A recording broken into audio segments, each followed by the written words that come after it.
in Boracay, doing some, which is the Bali of the Philippines, beautiful place. And I learned everything I could about permaculture and living off the land and how do you build houses and studied. And I was like, okay, that's great. Now I got to practice it. So I found the coolest eco village in the country that I could, a place called Maya in Palawan, and I went to live there.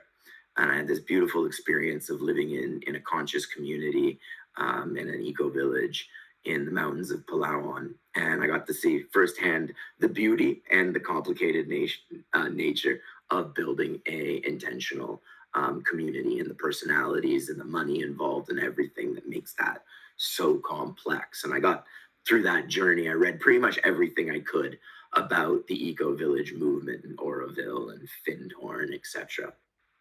And while I was living there, 11 years ago, Super Typhoon Haiyan hit the Philippines, and more than 1 million homes were destroyed. It was the largest typhoon to ever make landfall. And here I was with a scheduled permaculture design course that I was going to teach for some middle-aged backyard farmers. And I was like, okay, well, I can go and help. I've got some skills. I've worked on Wall Street. I now know how to live in a better way according to permaculture and eco villages and all that thing that I learned along that journey. And so I went to help. I didn't know exactly what I was going to do or how. I started to help with the government. I got connected with the provincial government of Cebu, and I ended up helping co-create and eventually lead a group called Young Pioneer Disaster Response, which was a startup international NGO. We went from not existing before the disaster to eventually raising millions of dollars. We built 1,400 houses, ran livelihood projects, reef rehabilitation projects. There's still a bamboo factory on the island. Really just an amazing experience. But we were young and we didn't have our 2 years of audited financial statements that you need from big donors like USAID and IOM in order to get real money. So when Typhoon Maysak happened in Micronesia, another massive super typhoon, IOM, the UN's migration agency, hired all of us on individual contracts to go out and help run the response out there. They couldn't take the organization, so they hired all of us. So I had this great, experience for 6 months working inside the UN with USAID and FEMA, running this disaster response for Micronesia.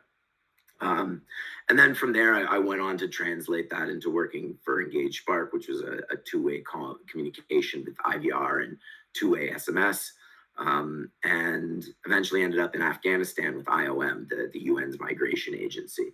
And I was the head of information management there, and responsible for various different systems like beneficiary management and national disaster management and counter trafficking in persons. I learned how the UN really, really works and how difficult it was to make things happen.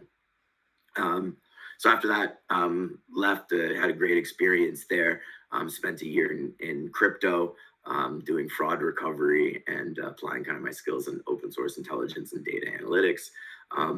And went on to do some cool projects. The last couple of years I've been working with AI. When ChatGPT was released, I was like, wow, AI is really here.